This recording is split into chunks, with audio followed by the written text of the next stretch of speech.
Hello चीकूस, I am Mishti Chowdhury and आज हम लोग करने वाले हैं क्लास 12th का इंग्लिश का कंप्लीट 20 डे स्ट्रैटेजी ब्रेकडाउन, जो कि बहुत सिंपल है, इफ़ेक्टिव है और बिल्कुल एवरेज स्टूडेंट फ्रेंडली है। ठीक है, सो लेट्स गेट स्टार्टेड। सबसे पहले बात करते हैं टाइम मैनेजमेंट की। रिमेंबर, इंग्लिश को ना क्रैक करने के लिए लॉन्ग आवर्स नहीं, सिर्फ कंसिस्टेंट रूटीन चाहिए, जो कि मैं हर वीडियो में आप लोग को बोलती हूँ। तो ये तो आपका एक, आप सोच रहे होगे कि क्या इस बंदी का पेटेंट डायलॉग बन चुका है ये तो ठीक है, अगर आप 15 डेज तक डेली थोड़ा थोड़ा सा पढ़ोगे तो इंग्लिश इजीली स्कोरेबल बन जाएगा, है ना। तो चलता है फिर हम अपने डेली इंग्लिश प्लान पे। अब जो कि है 1.5 to 2 hours का कमिटमेंट, दैट्स इट।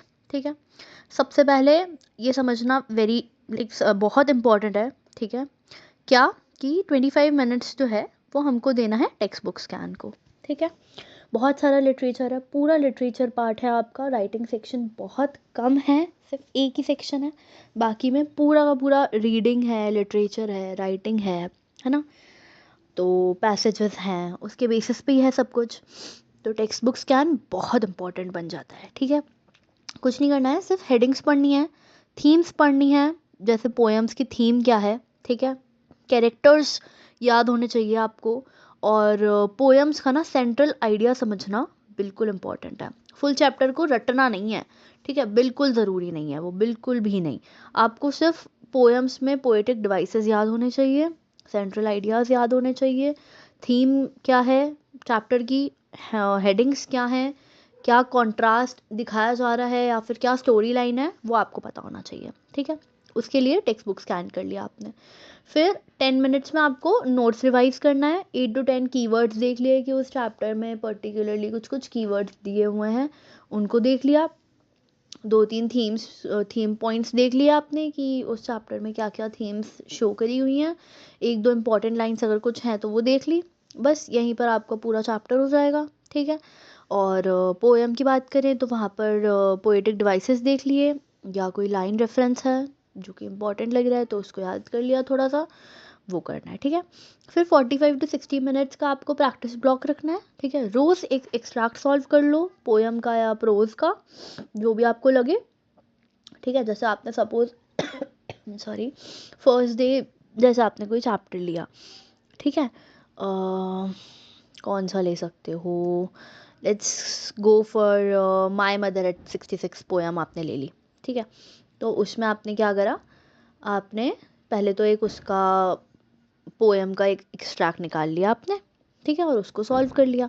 उसके अलावा उसी के जो है आपने 2 शॉर्ट आंसर्स लिख लिए, एक लॉन्ग आंसर प्रैक्टिस कर लिया, बस यही है। और ऑल्टरनेट डेज पे राइटिंग सेक्शन भी प्रैक्टिस करना है। ठीक है, कोई भी ले लेना, नोटिस, आर्टिकल, लेटर। ठीक है, तो रिपोर्ट हो गया, इनविटेशन हो गया, ये ले लिया आपने। और लास्ट के 10 मिनट्स में PYQs और SQP सॉल्व करना है, पैटर्न समझने के लिए, क्योंकि वो मैंडेटरी है और इससे आपको रिपीटेड क्वेश्चंस आइडेंटिफाई होंगे। लैंग्वेज ऑब्जर्व करो। ठीक है, सो अब आते हैं हम सबसे इम्पॉर्टेंट चीज़ पे, जो कि है 20 डेज में हम इंग्लिश को कंप्लीट कैसे करें। बहुत सिंपल है, मॉर्निंग में आपने क्या करना है, रीडिंग प्लस नोट्स करने हैं आपने। ठीक है, क्या करना है आपको, पहले आपने रीडिंग करनी है 10 मिनट्स वाली, उसके बाद आपने नोट्स पढ़ने हैं 10 मिनट्स के लिए, मतलब सॉरी, रीडिंग करनी है आपने 25 to 30 मिनट्स के लिए, और नोट्स करने हैं आपको 10 मिनट्स के अंदर, जिसमें आपको की पॉइंट्स देख लेनी है।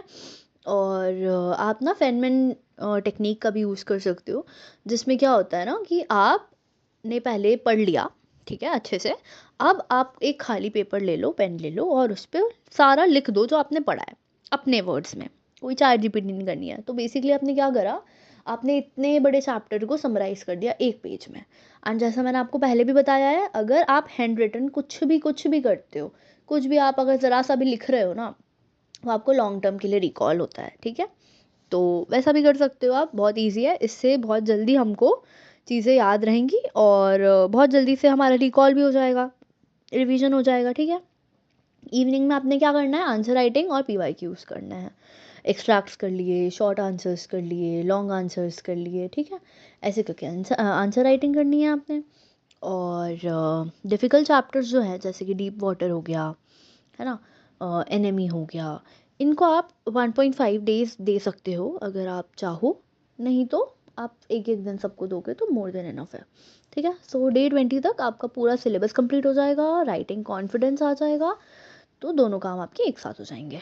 ठीक है, नेक्स्ट है कि मेरा स्टडी फॉर्मूला क्या था इंग्लिश के लिए। सबसे पहले बस यही था, स्कैनिंग। ठीक है, उसके बाद नोट मेकिंग, जो कि मैं छोटा छोटा करती थी कि एक पेज में समराइज़ कर लेती थी उस टेक्निक से। और उसके बाद फिर मैं राइटिंग प्रैक्टिस बहुत अच्छे से करती थी। फिर उन्हीं जो राइटिंग प्रैक्टिस मैंने करी है उसको चेक कर लेती थी, एनालाइज करती थी कि क्या क्या मिस्टेक्स हैं, कहाँ पर मुझे और ध्यान देने की ज़रूरत है। अगले दिन उस पर थोड़ा ध्यान देती थी और फिर नेक्स्ट चैप्टर पे आ जाती थी। ठीक है, और रिवाइज़ ज़रूर करती थी मैं, सैटरडे संडे को ना पूरा रिवीजन वाला सेशन होता था मेरा। ठीक है, तो वो कर लिया मैंने। उसके बाद writing practice is always much powerful then reading.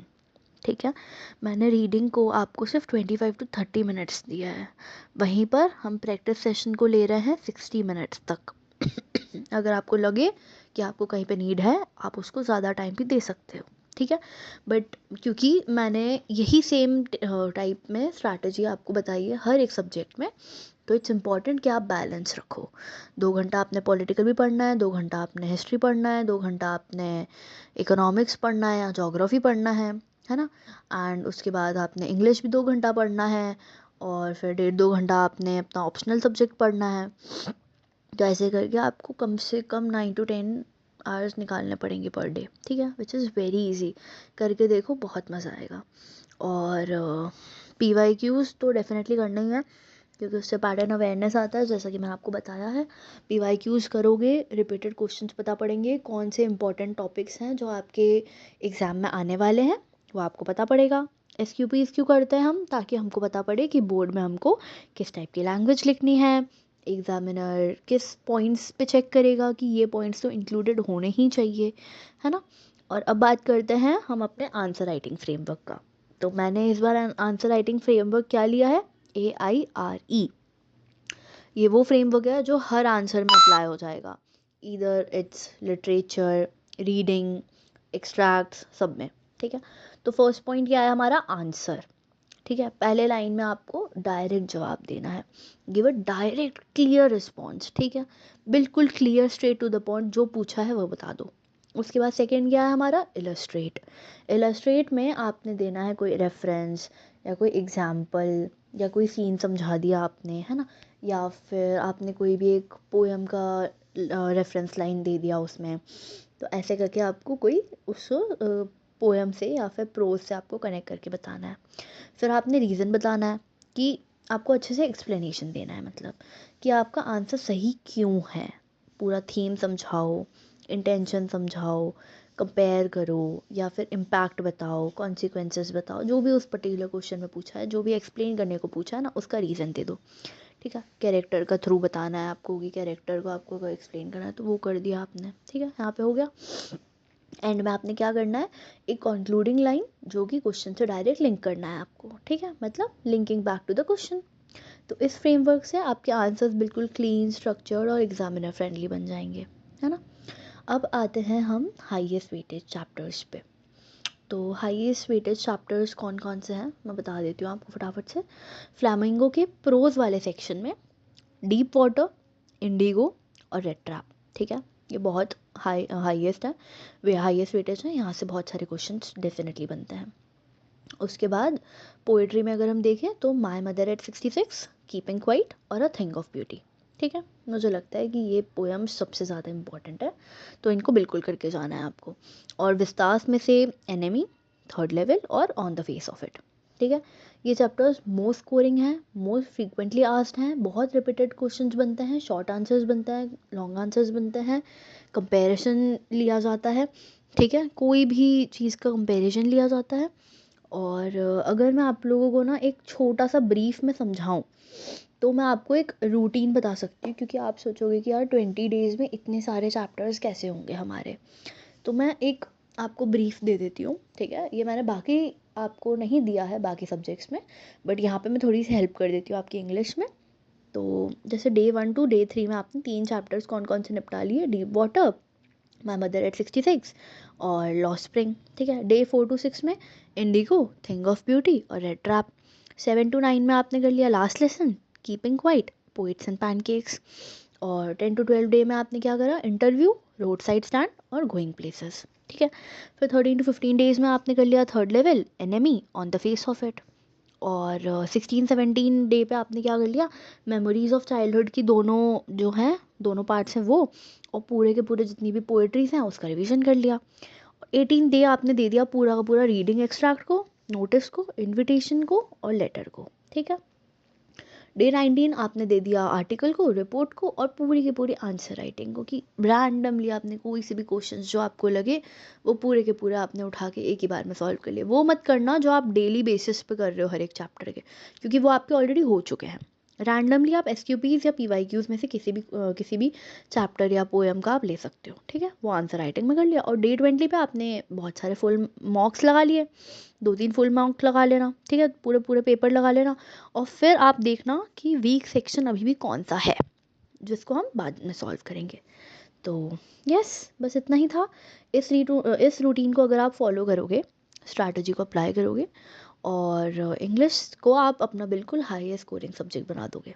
ठीक है, so all the best, thank you for watching, be consistent, stay focused and definitely join our channel. Thank you.